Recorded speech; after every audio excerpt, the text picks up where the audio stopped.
It's going to be an epic battle between the two sides that get to the final day in September, or I guess the final fixture for WA footy, and certainly rich at the minute with obviously the Dockers' performance last night, which was fantastic. East Perth and West Perth, I'm with you, Randy. I hated both of them. As a player, I'm quite interested in the reserves at the minute now because the South Colts are just up by about 5 goals. So excuse me if I keep looking to the left because West Perth are about to kick their 3rd goal in a row. But country football's been great. I'd like to thank obviously Greg Holmes from West Coast Poly and the team out there. Their sponsorship through the country wheat belt has been fantastic.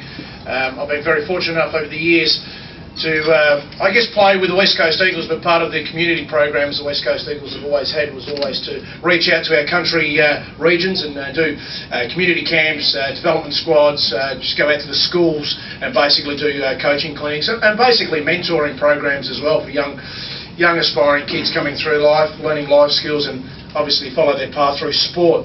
And obviously with Ultimate Promotions I've been able to go to a couple of the football clubs here and run sporting nights which have been fantastic, well supported by the country football clubs that have taken that on board. So I'd like to personally just thank all those clubs that I've been able to be involved in. But another great year, obviously with West Coast Poly's sponsorship from a weekly awards for the West Coast Poly Player of the Week, and then this year obviously the winner's been fantastic. He's a great name in country football. They've had a great success up there. I think they've won 12 of the last 14 premierships up there at Savannah's, and it gives me great pleasure to present the West Coast Poly Country Footballer of the Year again is Brent LeCras from the Savannah's Football Club. So Brent.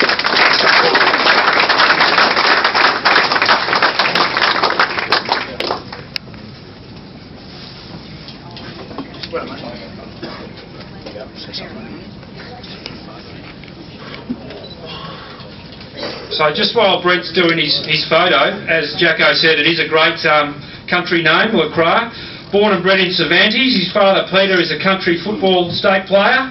Brent, of course, played 6 matches, correct me if I'm wrong, but I'm looking on Wikipedia here, Brent, you might have to update it. 6 matches for the Kangaroos in the AFL, obviously a former West Perth player. He won a Simpson medal. I think he touched up a few of the Subiaco boys one day out there and won a Simpson for that. Also in 2009 he won a Simpson medal for his performance in a state game against South Australia. This season he won the JJ Lussick medal for league best and fairest in the Central Midlands, kicking 96 goals and 14 games, and your mate Dale Simmons gave me a lot of these, mate. Very big supporter of you. In Division 3 at Landmark he won the fairest and best, as I said, kicking 20 goals in 3 games. And in the grand final he was picked for the BOG, kicking 9 goals. So that wouldn't have happened too often, but I think a pretty obvious selection for country West Coast Poly Country Player of the Year. So well done, Brent.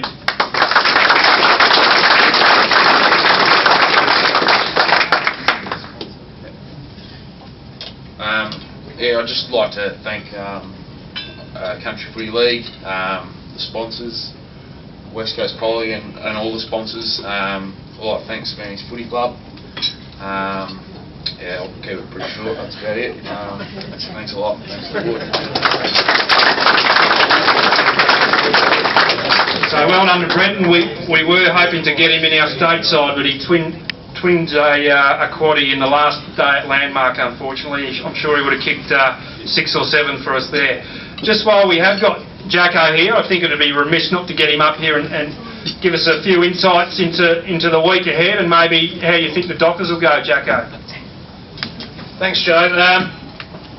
Fantastic. I think last night to witness Fremantle play off in their first grand final in 19 years since the club started back in 1994. They've certainly had a tough start, and I was listening to Ross Lyon's press conference a couple of weeks ago that they weren't afforded the same luxuries as some of the new clubs have in the last couple of years with draft concessions and I guess funds and availabilities and resources. So Fremantle will certainly have done it hard, and the Fremantle, I guess, football fraternity has been very strong in WA. So the week's going to be massive for them. I'm really confident that given that they've got a very good coach, been to the grand final a couple of times with St Kilda, Brett Kirk's on their assistant panel as an assistant coach. Peter Sumich has been at grand finals both as a player and assistant coach, both at WACFL and AFL levels, so they've got a wealth of experience there. But I think the real important thing is that they don't get caught up too much in the hype. Don't think that they've, coming up to obviously a very formidable opponent, Hawthorn. Yes, I believe the pressure will be on Hawthorn. I think it's been enormous for them for the last 3 or 4 years. But I really feel that Fremantle have got a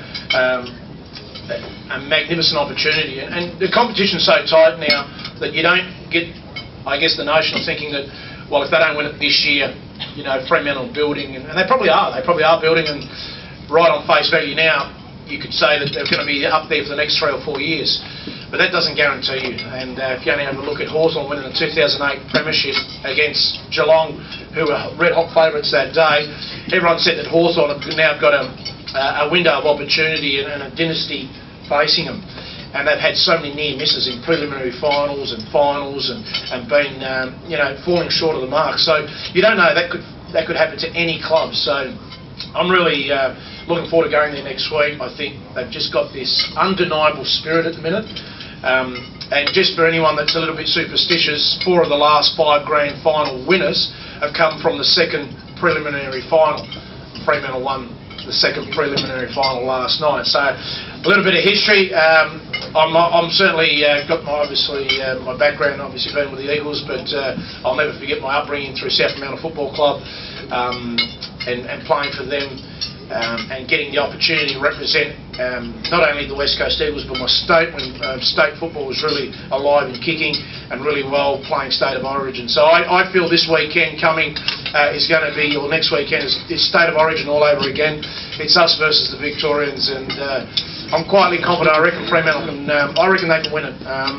So I'm hoping they do, and good luck to them, because they've certainly showed a great brand of football, a great undeniable spirit, and I look forward to seeing them hopefully enjoy the success, the euphoria of being a premiership team come next Saturday afternoon at about 5:10 p.m. So thanks very much.